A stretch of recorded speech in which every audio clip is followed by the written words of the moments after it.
Dear students, welcome you once again to my online class. দেখো আজ আমরা spoken ইংলিশের একটি গুরুত্বপূর্ণ পর্ব নিয়ে হাজির হয়েছি। অবশ্যই এই পর্বটি আমরা গতকালই শুরু করেছিলাম। আইদার অর এর ব্যবহার গতকাল আমরা দুটো নিয়ম শিখিয়েছিলাম। তোমরা মনে করে দেখতে পারো যে কিভাবে যে সমস্ত বাক্যে দুটি ডিফারেন্ট সাবজেক্ট আছে, দুটি পৃথক সাবজেক্ট আছে, সেক্ষেত্রে কিভাবে আইদার অর এর ব্যবহার করতে হয়। এবং আরেকটা দেখিয়েছিলাম নিয়ম যে সমস্ত বাক্যে দুটো ডিফারেন্ট অবজেক্ট আছে সেখানে কিভাবে আইদার অর ব্যবহার করতে হয়। আজকে আমরা 3 নম্বর নিয়মটি শিখব। আমরা তোমাদের দেখাবো যে যেখানে দুটি পৃথক ক্রিয়া আছে, যে সমস্ত বাক্যে দুটি ডিফারেন্ট ভার্ব আছে, সেই সমস্ত বাক্যে কিভাবে আইদার অরকে ব্যবহার করতে হয়। অর্থাৎ তোমরা যদি বাংলা বাক্যে এরকম দেখো যে হয় অথবা কিংবা হয় নয় যুক্ত আছে এবং দুটি ডিফারেন্ট ভার্ব, একরকম ভার্ব নয়, দুটো ডিফারেন্ট ক্রিয়া আছে। আমি আবার বলি, যদি দেখো বাক্যে হয় নয় কিংবা হয় অথবা যুক্ত আছে এবং দুটো ডিফারেন্ট ভার্ব আছে, দুটো পৃথক ভার্ব আছে, তাহলে সেক্ষেত্রে কিভাবে বাক্য গঠন করবে। দেখো, সেক্ষেত্রে বাক্য গঠন করার নিয়ম হলো, তোমাদের বলে নি, দেখো প্রথমেই তোমরা কিন্তু সেখানে সাবজেক্টকে বসাবে, তারপর আইদার, তারপর টেন্স অনুযায়ী প্রথম ভার্ব, তারপর অর, তারপরে টেন্স অনুযায়ী সেকেন্ড ভার্ব, তারপরে অন্যান্য অংশ। আমি আবার বলি, যদি দেখো তোমরা এমন কোনো বাক্য তোমাকে দেয়া হয়েছে যেখানে যেখানে যেখানে দুটি পৃথক ক্রিয়া আছে, দুটি পৃথক ক্রিয়া আছে এবং বাক্যে হয় নয় অথবা হয় অথবা যুক্ত আছে, সেক্ষেত্রে তোমরা কি করবে? তোমরা সেক্ষেত্রে প্রথমেই, বুঝতে পেরেছ, প্রথমেই সাবজেক্টকে বসাবে, তারপর আইদার, তারপর টেন্স অনুযায়ী প্রথম ভার্ব, তারপর অর, তারপর টেন্স অনুযায়ী সেকেন্ড ভার্ব, তারপর অন্যান্য কর্ম। আমি আবার বলি, ভালো করে শোন, যদি তোমরা দেখো কোনো বাক্যে হয় নয় যুক্ত আছে কিংবা হয় অথবা যুক্ত আছে এবং সেই বাক্যে দুটি ডিফারেন্ট ক্রিয়া, দুটো ডিফারেন্ট ভার্ব, দুটো পৃথক ভার্ব আছে, তাহলেই সেক্ষেত্রে কিভাবে আমরা আইদার অর ব্যবহার করব না, সেক্ষেত্রে প্রথমেই কিন্তু আমরা সাবজেক্টকে বসাবো, তারপর আমরা আইদারকে বসাবো, তারপর টেন্স অনুযায়ী প্রথম ভার্বকে বসাবো, তারপর অর লিখব, তারপর টেন্স অনুযায়ী সেকেন্ড ভার্ব মানে 2 নম্বর ভার্বটাকে লিখব, তারপর অন্যান্য কর্ম বা অন্যান্য অংশ যদি থাকে। যেমন মনে করো আমি এরকম বললাম, হয় যদু গতকাল ভাত খেয়েছিল অথবা অথবা অথবা যদু ঘুমিয়েছিল। আমি আবার বলি যে হয় যদু গতকাল রাত্রে ভাত খেয়েছিল অথবা ঘুমিয়েছিল। তাহলে দেখো এখানে খেয়েছিল একটা ভার্ব আর একটা হচ্ছে ঘুমিয়েছিল, তাই নাকি? তাহলে আমরা কি করব? প্রথমেই সাবজেক্টকে বসাবো, তাহলে যদু হচ্ছে সাবজেক্ট, যদু, আইদার, এবার প্রথম ক্রিয়া আছে কি? ভাত খেয়েছিল, Jadu either ate rice, or রাত্রিবেলা ঘুমিয়েছিল, অর স্লেপ্ট অ্যাট নাইট। তাহলে দেখো এখানে দুটো ক্রিয়া, খেয়েছিল একটা আর ওই ঘুমিয়েছিল। তাহলে আমি আবার বলি, যদি দেখো তোমরা কোনো বাংলা বাক্যে যদি দেখো তোমরা কোনো বাংলা বাক্যে এরকম যুক্ত আছে, কি কথা না, হয় অথবা কিংবা হয় নয় এবং বাক্যে দুটো ভিন্ন ক্রিয়া আছে, একই ধরনের ক্রিয়া নয়, দুটো ক্রিয়া কিন্তু ভিন্ন, তাহলে সেক্ষেত্রে বাক্য গঠন করবে কি করে? প্রথমে সাবজেক্ট বসাবে, তারপর আইদার, তারপর ওই যে বললাম প্রথম ক্রিয়া, টেন্স অনুযায়ী প্রথম ক্রিয়াটাকে বসাবে যেটা ফার্স্ট ভার্ব থাকবে, তারপর অর, তারপর টেন্স অনুযায়ী সেকেন্ড ভার্ব, তারপর অন্যান্য অংশ। যেমন দেখো আমি এখানে সেটাই লিখেছি, যদি বাক্যে হয় নয় কিংবা হয় অথবা যুক্ত থাকে এবং ভার্ব দুটি পৃথক হয়, তাহলে বাক্য গঠন করতে গেলে প্রথমে সাবজেক্ট, তারপর একটা আইদার বসাবে, তারপর টেন্স অনুযায়ী প্রথম ভার্ব, তারপর অর, তারপর টেন্স অনুযায়ী সেকেন্ড ভার্ব, তারপর অন্যান্য অংশ।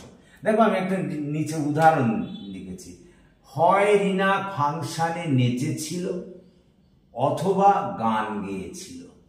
দেখো লক্ষ্য করো, দুটো এখানে ক্রিয়া কিন্তু, নেচেছিল আর গেয়েছিল, দুটো ডিফারেন্ট ক্রিয়া। আচ্ছা এবার দেখো যে হয় নয় যুক্ত আছে, তাহলে এখানে আইদার অরের ব্যবহার করতে হবে।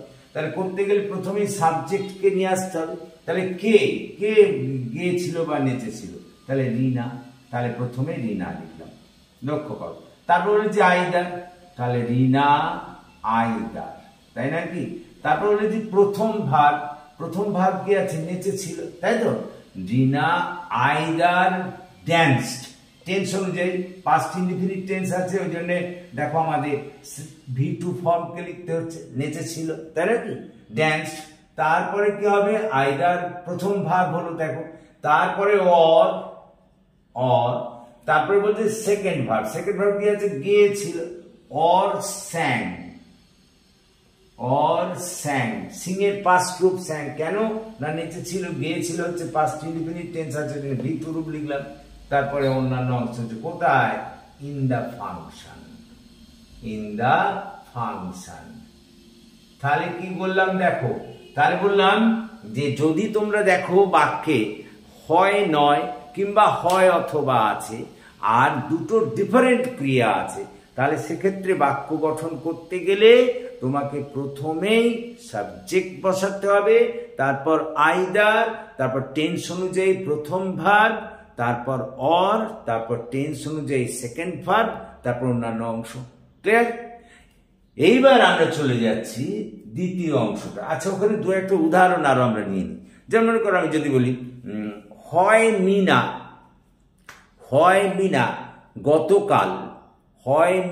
গতকাল অঙ্ক কষেছিল, অথবা মিনা গতকাল নেচেছিল। তাহলে হয় মিনা গতকাল অঙ্ক কষেছিল অথবা মিনা নেচেছিল। তাহলে দেখো অঙ্ক কষেছিল, এটা একটা ক্রিয়া কষেছিল, আর ওখানে নেচেছিল। তাহলে আমরা প্রথমেই কর্তাকে নিয়ে আসবো, কে কর্তা বলো, মিনা, তাহলে মিনা। তারপরে আইদার বসাবো, Mina either did some, did মানে হচ্ছে এখানে কষা, ডু এর পাস্ট রূপ, কারণ কষেছিল আছে, ডিড সাম, অর ওই যে বললাম নেচেছিল, ড্যান্সড অ্যাট হোম, বাড়িতে।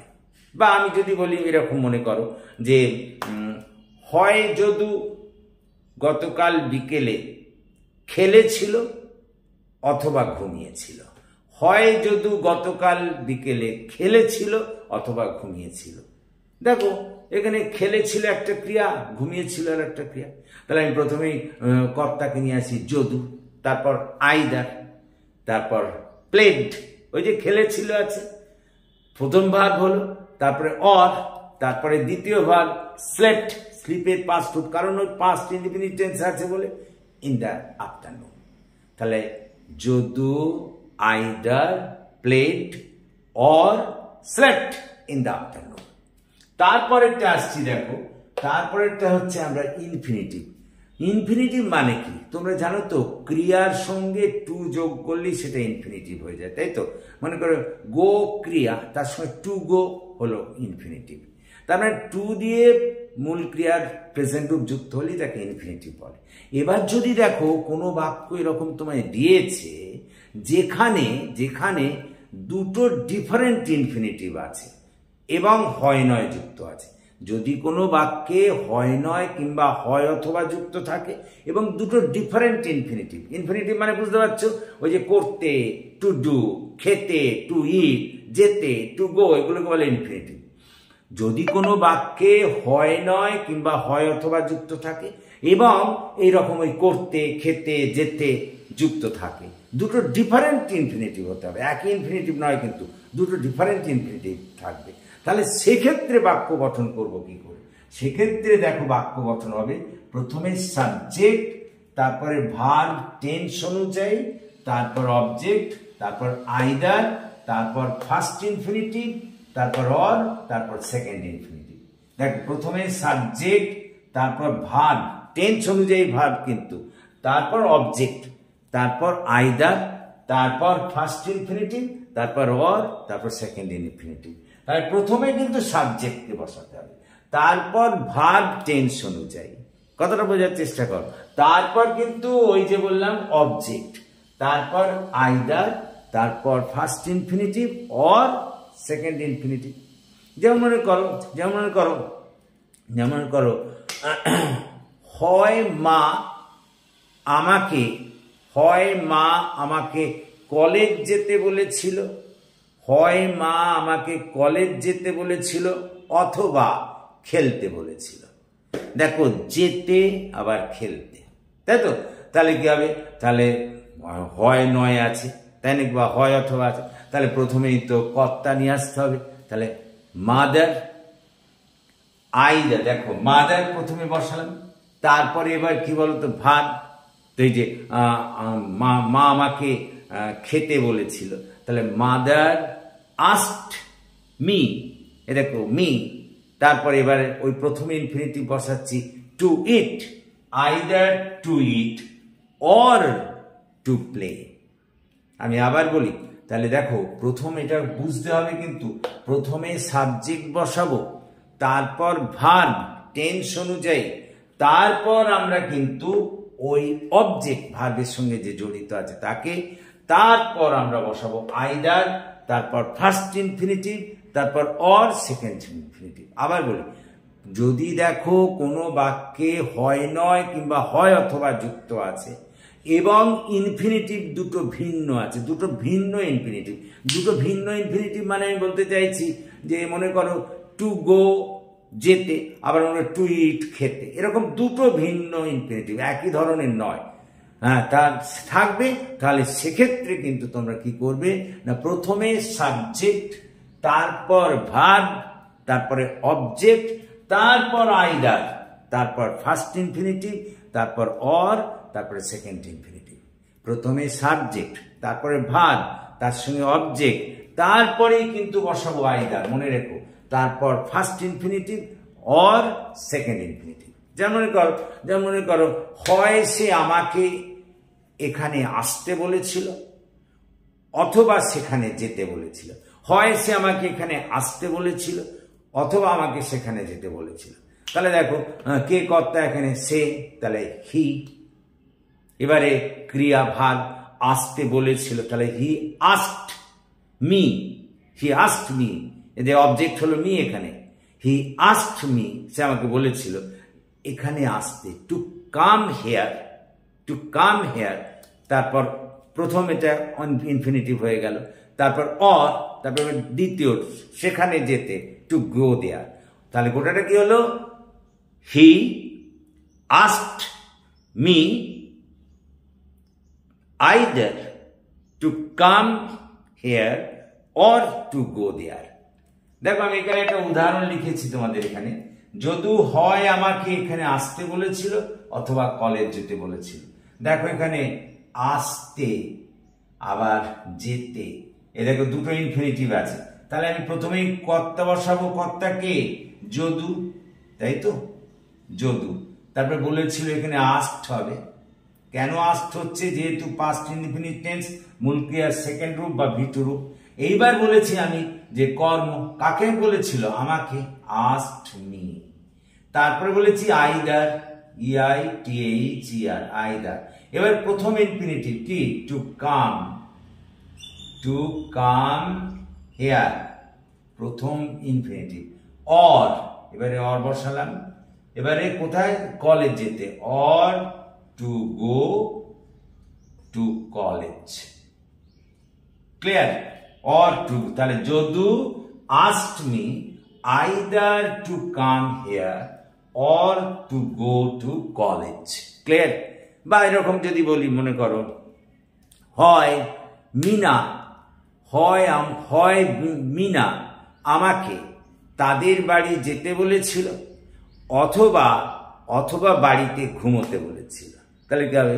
তাহলে মিনা আস্কড মি, দেখো মিনা আস্কড মি আমাকে বলেছিল তাদের বাড়ি যেতে, তাহলে আইদার আইদার বসাতে হবে, তারপরে প্রথম infinitive to go to their house, or তারপরে বলেছি ঘুমোতে বলেছিল, or to sleep at home.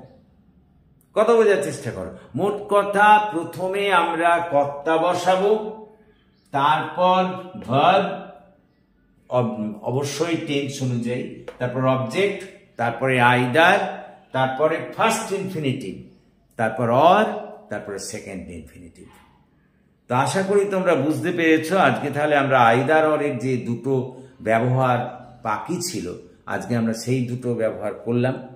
তো যদি তোমরা বুঝতে পারো তাহলে প্লিজ এই ক্লাসটিকে তোমরা তোমাদের বন্ধুদের মধ্যে শেয়ার করো, তাদেরও এই ক্লাসে যোগদান করতে বলো। এবং তোমরা যারা এখনো আমার এই চ্যানেলটিকে সাবস্ক্রাইব করোনি, প্লিজ সাবস্ক্রাইব মাই চ্যানেল। আমাকে এগিয়ে আসতে সাহায্য করো, যাতে আমি তোমাদের আরো বেশি করে সাহায্য বা কাজে লাগতে পারি। That's all for this day. So have a good day.